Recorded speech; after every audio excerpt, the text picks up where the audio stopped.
Hello lovers, it's Connie. I'm back, and today I would like to share with you how I choose places as a home base.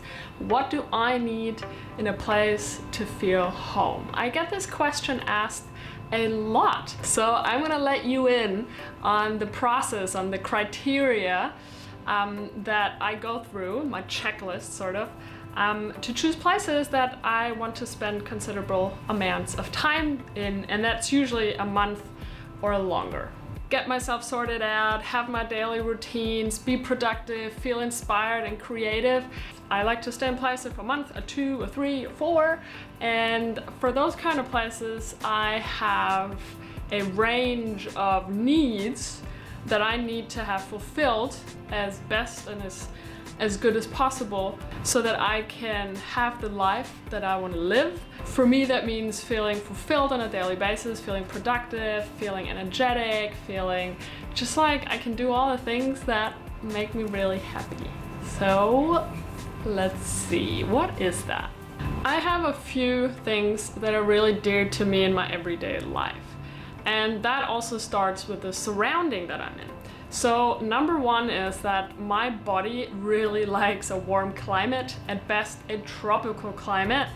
If it goes anywhere, under like 20 or 15 degrees Celsius, that's when my body freaks out. I like it around 30 degrees, like here right now in Bali, a little bit more, a little bit less, where you wake up in the morning and you never have to think about what you're gonna wear. It's always shorts and a singlet and flip-flops, and I like that. For example, I really struggle with cold temperatures and the winter time where I don't see the sun very much. It just makes me really depressed. Number two, I like to be by the ocean. I'm a water baby, I always have been. I've always loved the ocean so much. I needed like the air to breathe. And also, like 2.5 years ago, I started surfing, and since then it's been even more important for me to be by the ocean. And even though I suck at surfing, I keep doing it. It's the hardest thing I've ever attempted to master. But boy, has it taught me many things, and I don't want to go without being on my surfboard, which is right there, for too long, and hence why I choose places that are by the ocean and have some kind of surf swell situation going on. And number three, in terms of environment, I like to choose places that are more in nature, that are a bit smaller. I don't need an urban vibe all the time. I don't mind hanging out in Berlin or New York or LA for a few days, or maybe a week, but not necessarily for a whole month or 2 or 3. It's, for me personally, for my soul, I'm very sensitive. It's just too busy in a city. My senses are usually very easily overwhelmed, and so I like places where the pace of life is a little bit slower, where I can feel more grounded, and that's usually in places where I have a lot of nature around, by the ocean, things like that. And here's where it becomes a little bit tricky, because I also have a list for infrastructure that I need, and because I don't like to be in cities or urban areas, it's not as easy obviously to get all the infrastructure that I need for my lifestyle in smaller places. But here's my awesome to have criteria. Number one, I'm vegan, so I like to have access to awesome, healthy, plant-based foods. I like to go to cafes and restaurants where I can just dig in and get my vegan cheesecakes and my Buddha balls and things like that. I like farmers markets, I like organic supermarkets where I can just the freshest, yummiest stuff and veggies and fruits. Another reason why I love the tropics so much is because I have access to just fresh fruits. God, I love it so much. Then number two, I'm a very active kind of woman and digital nomad, and I do surfing, but I also do a lot of yoga. I need good yoga studios around and good yoga teachers. Optional but good to have are running trails. I do like running, and swimming pools. So either or, it doesn't always have to be all together, but yoga, good yoga studios and teachers are definitely a must. And now my third big requirement criteria for a place to be a home base is I need some sort of entrepreneurial or digital nomad scene. the kind of vibe where you feel creative just by being around these people. I like to go to co-working spaces. I don't necessarily enjoy working at home so much or just in cafes. I like to mix it up, but generally I like to get a membership at a co-working space in the long run. That's where I feel like I can have a community. It's easy to plug and play. There's workshops, there's events, and obviously I can get stuff done.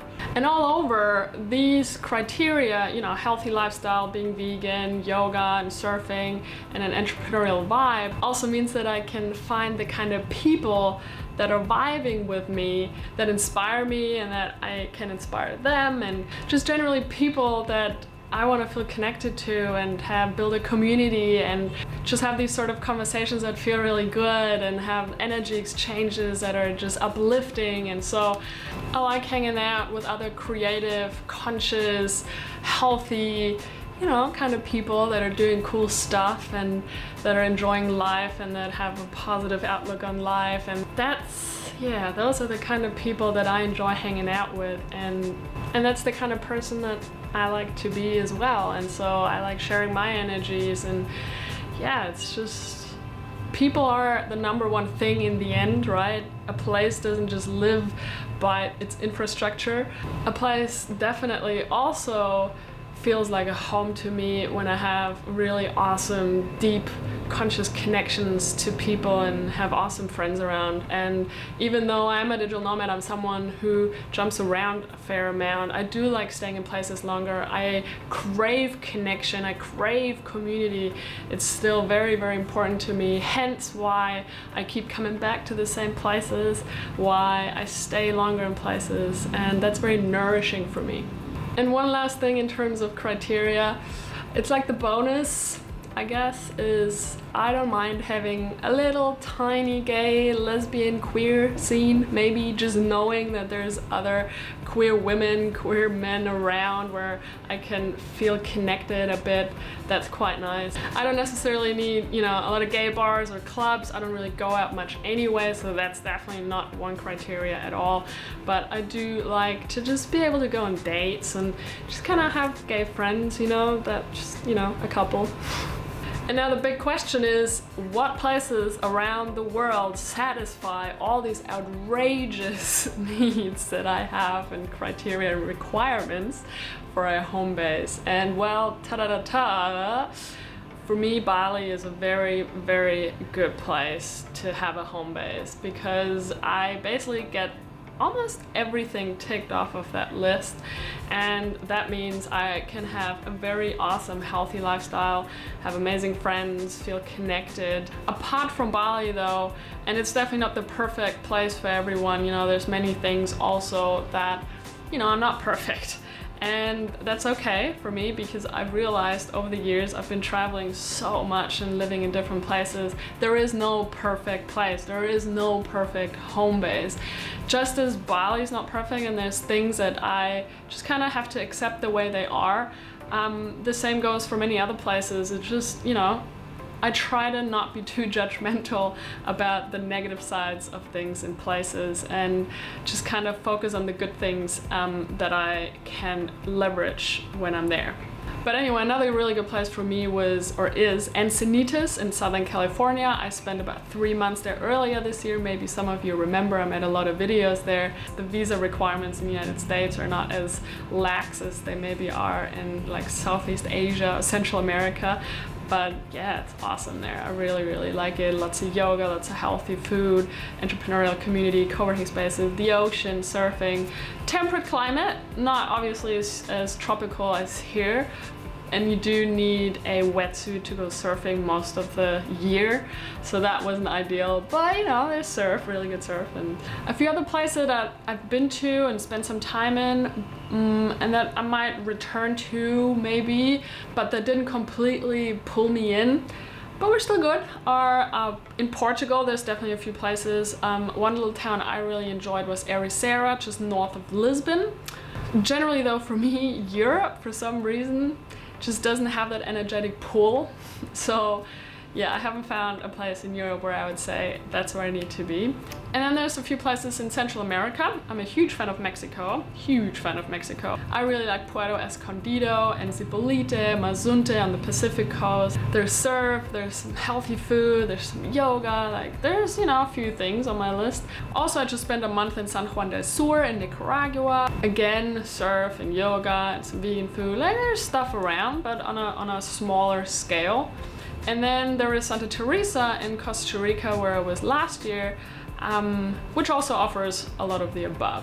So those are the places that I've been to that I can recommend checking out. There's more and more places around the world that are kind of popping up and developing in that way. And also some other places that have been around for a while that I just haven't been to yet, but where I plan to spend more time in, such as Byron Bay in Australia. I keep meeting awesome people from Byron, and also Raglan in New Zealand. I've been there and fell in love with it immediately last year. Absolutely loved it. It's amazing, and I totally want to go back and spend a few months in Raglan on the North Island in New Zealand.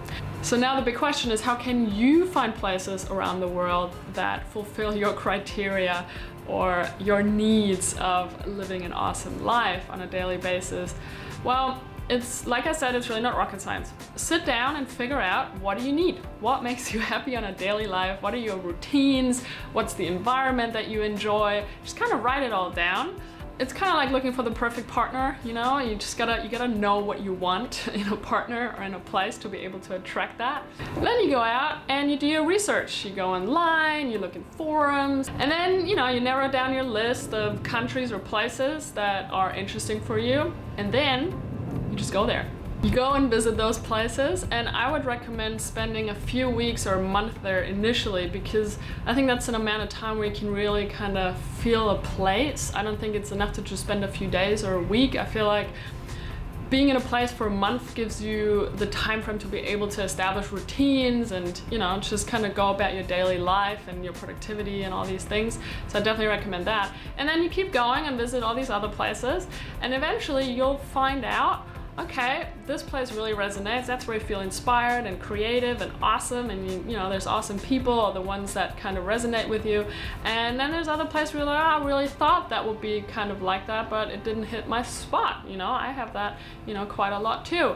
And eventually you then keep going back to those places and spend longer times in, and that's slowly how a place turns into a home base. And my plan eventually is to have 2, 3, 4 of these sort of home bases around the world, where it's easy for me to plug and play, sort of. That's it for today, guys.